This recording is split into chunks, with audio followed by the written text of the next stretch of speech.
हे दोस्तों, कैसे हैं आप सभी। Welcome back to our new vlog. तो दोस्तों आज आपको लेके चल रहे हैं एक ऐसे हनुमान मंदिर जिसको आपने कई बार टीवी शोज और मूवीज में देखा होगा। तो कमेंट में जरूर बताइएगा किस शो या टीवी शो में आपने उन्हें देखा है।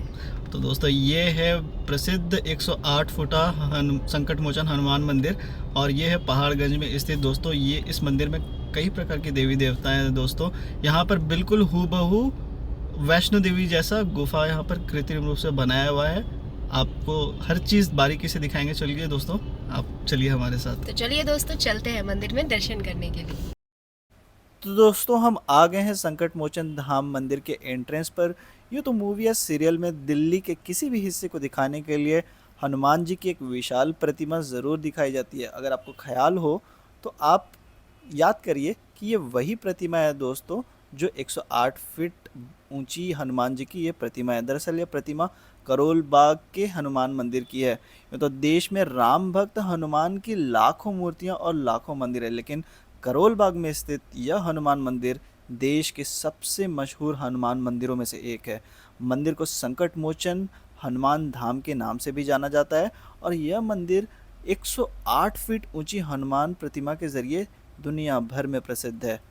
तो चलिए दोस्तों भगवान हनुमान के इस मंदिर के इतिहास के बारे में जानते हैं और बताते हैं आपको अन्य ज़रूरी बातें। तो मंदिर में प्रवेश करते ही दोस्तों आपको दिखाई देगी गौरी माता की एक खूबसूरत सी प्रतिमा और बाएं तरफ गणेश जी आपने अभी अभी देखा। मध्य में है हनुमान जी और ठीक उसके बगल में राम दरबार है और सबसे राइट साइड शिव जी और पार्वती माता की प्रतिमा है और उनके नीचे हैं शिव परिवार। तो दोस्तों मंदिर का इतिहास कुछ इस प्रकार से रहा है कि मान्यता यह रही है कि कभी इस स्थान पर छोटी हनुमान मूर्ति हुआ करती थी और भगवान शिव की धुना भी हुआ करती थी। एक बार स्वर्गीय महंत नाग बाबा जी ने यहाँ पर तपस्या कर रहे थे, तभी भगवान हनुमान जी उनके सामने इस स्थान पर प्रकट हुए। उन्होंने सपने में आकर अपनी एक बड़ी मूर्ति यहाँ स्थापित करने की इच्छा व्यक्त की। इस सपने को देखने के बाद उन्होंने इस स्थान पर हनुमान मंदिर का निर्माण करने का निर्णय लिया और ऐसे में मंदिर का निर्माण कार्य सन 1994 में शुरू हुआ और इसे बनने में कुल 13 साल लग गए। तो प्रवेश द्वार के बाद आपको लेकर चलते हैं राम दरबार। देख सकते हैं दोस्तों कितनी खूबसूरत हनुमान जी, भगवान राम, लक्ष्मण जी और सीता माता के साथ कितनी ही खूबसूरत यहाँ पर दरबार है और ठीक उसके बगल में माँ काली की यहाँ पर बहुत ही खूबसूरत प्रतिमा है। आप देख सकते हैं दोस्तों भक्तगण दूर दूर से आते हैं यहाँ पर पूजा अर्चना के लिए और यहाँ पर ठीक माँ काली के दरबार के बगल में यहाँ पर ऊपरी तले से आपको लेके चलते हैं माता रानी के एक दूसरे दरबार में।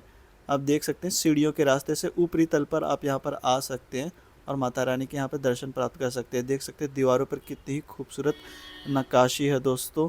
शीशे से जड़ित इन दीवारों पर कई प्रकार के देवी देवताओं के चित्र अंकित किए हुए हैं। आप देख सकते हैं माता रानी का बहुत ही खूबसूरत यहाँ पर प्रतिमा है दोस्तों।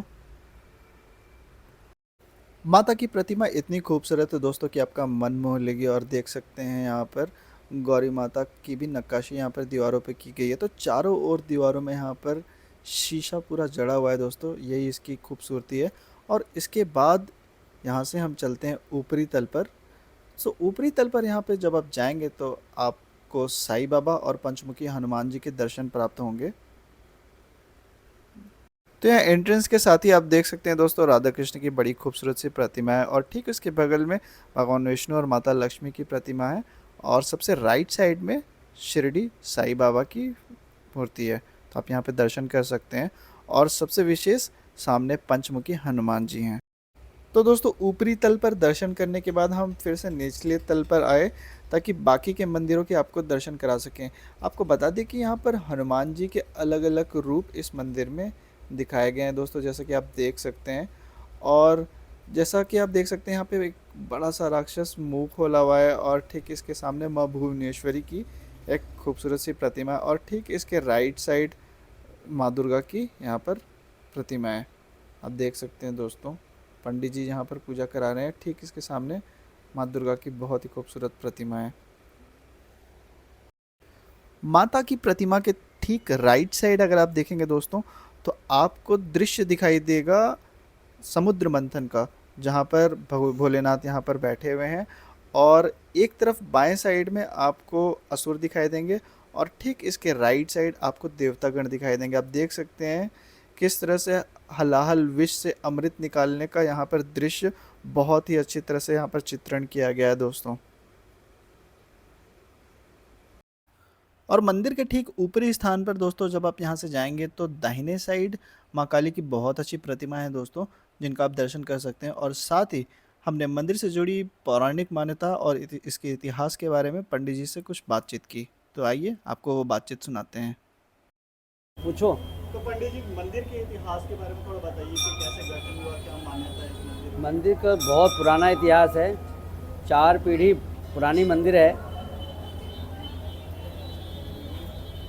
लेकिन 4 पीढ़ी बीत गई जाने पर मंदिर का धीरे धीरे उत्थान नहीं हो पाया। लेकिन महंत जब नागा बाबा सेवागिरी जी महाराज जी का आगमन यहाँ पर हुआ, उन्होंने अपनी तपस्या की, इसको तपोस्थली बनाई, लोगों से जुड़े, और हनुमान जी ने उनको दर्शन दिया तो हनुमान जी की मूर्ति बनाई 108 फुट। 108 फुट अपने सबको सहयोगों को बुलाया कि भाई सपने में हनुमान जी आए थे, और उन्होंने ये प्रस्ताव रखा है कि हमें बनाना चाहिए हनुमान जी का, हमारी मूर्ति बनाओ, ये ऐसा बोला उन्होंने। सपना सुनाया अपना। जैसे आपने सुंदरकांड में सुना होगा ना, तो त्रिष्टा ने सीता जी से सपना सुनाया था। ऐसे बाबा जी ने सबसे सुनाया। तो बाबा जी अभी स्टार्ट करिए, अगर ऐसी सपना आया है तो आप बनाइए। सबकी सहमति से हनुमान जी को खड़ा करने का उन्होंने निर्णय लिया। जब निर्णय लिया बाबा जी ने, तो धीरे धीरे सब लोग एकत्रित होते लगे और सब लोग जुड़ाव होने लगा। तो महंत नागा बाबा सेवागिरी जी ने जो ये तपस्थली है, उन्होंने ये पूरा मंदिर का निर्माण करवाया। और जब हनुमान जी खड़े हुए तब लोगों में चर्चा हुई। पहले छोटा सा मंदिर था, ये धूना हुआ करता था, तब कोई नहीं जाता था, धूना जंगल था, पहाड़ी थी, कोई दिखता नहीं था, अपना जब जुगाए चले जाते थे। लेकिन जब हनुमान जी आए, हनुमान जी की स्थापना हुई, तब लोगों का जुड़ाव ज़्यादा हुआ और फेमस हुआ मंदिर। मंदिर की स्थापना तो 4 पीढ़ी पुरानी है, बहुत 4 पीढ़ी बीत चुकी है। लेकिन 6 मई 1994 को जब हनुमान जी की स्थापना हुई, 6 मई 1994 जब हनुमान जी की नींव रखी गई, तब से लोगों को जानकारी बढ़ी, भाई क्या बन रहा है यहाँ पर। लोग देखने लगे। पहले गड्ढा खोदा, भाई क्यों गड्ढा खोदा जा रहा है, फिर पता लगे हनुमान जी को बनाएंगे, वो कैसे बनाएंगे लोगों के, भाई फिर नींव भरी गई, धीरे धीरे ऊपर उठने लगा। धीरे लोग देखने, भाई क्या बना रहे हो, हनुमान जी को बना रहे, थोड़ा इतना बना, धीरे बनता रहा। तो लोग जैसे जैसे बनता रहा और लोगों का जुड़ाव बढ़ता रहा। बाबा जी के बारे में बताइए जिन्होंने। बाबा जी ने बहुत तपस्या किया है। बाबा जी बहुत संत पुरुष थे, नागा बाबा थे, बहुत संत थे। उनकी पूरी ये कर्म भूमि, असली भूमि सब कह सकते हैं आप। कहते नहीं कि एक पिता के विपुल कुमारा, कोई पृथक, कोई सीर अचारा, कोई तापस, कोई पंडित ज्ञाता। जैसे एक बेटा के 4, एक बाप के 4 बेटे होते हैं, कोई अलग चला जाता है, कोई अलग चला जाता है, कोई अलग चला, और कोई ऐसा रचनाकार कर देता है जिसके लोग पूजनीय हो जाता है। तो बाबा जी पूजनीय हो गए। उन्होंने कर्म पहले से, ये मंदिर तो पहले से थी, बाबा जी के पहले से 3 गुरु थे बाबा जी के थे। बाबा जी के गुरु, बाबा जी के गुरु के गुरु, बाबा जी के गुरु के गुरु।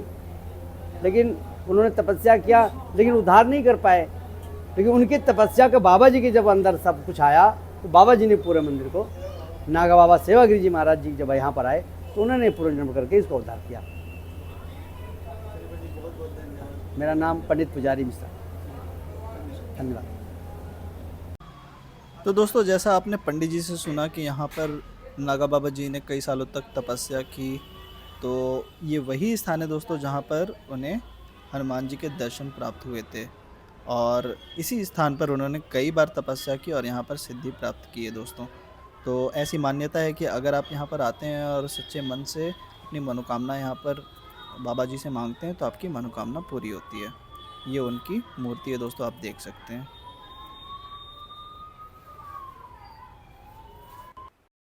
और मंदिर के साथ ही दोस्तों आप देख सकते हैं शनि महाराज का मंदिर है, जहाँ शनिवार को भारी भीड़ उमड़ती है।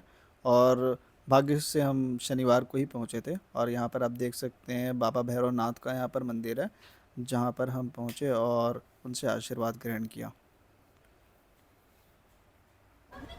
और अब आ गया दोस्तों वो स्थान जिसका जिक्र हमने ब्लॉग के शुरुआत में किया था।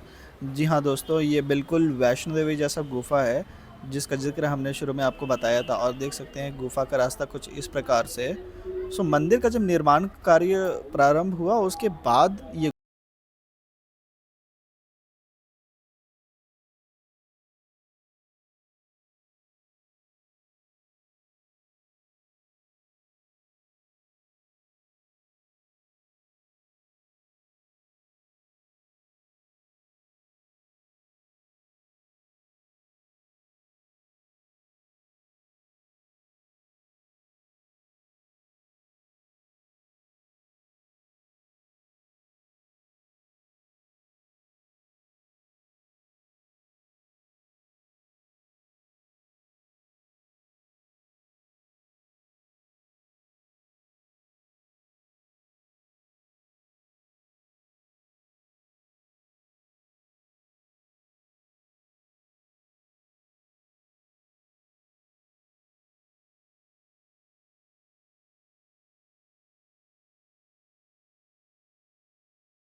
तो दोस्तों माँ भुवनेश्वरी के दर्शन करने के बाद ये गुफा आपको बाहर के रास्ते की तरफ ले जाएगा।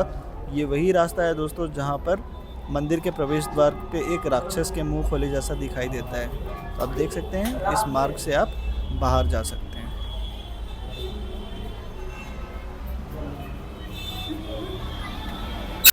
सो दोस्तों हमारे तो हुए हैं हनुमान जी के बहुत ही अच्छे दर्शन।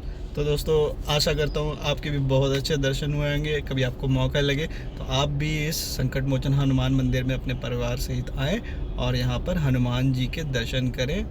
और इसी के साथ हम लेते हैं आपके साथ इस व्लॉग में विदाई, लेकिन जाने से पहले चैनल को सब्सक्राइब करना नहीं भूलिएगा, बेल आइकन को भी जरूर दबाइएगा और कमेंट में लिख के अवश्य बताएं कि अब अगला स्थान कौन सा देखना चाहेंगे दोस्तों। तो मिलते हैं नेक्स्ट व्लॉग में, तब तक के लिए बाय बाय दोस्तों।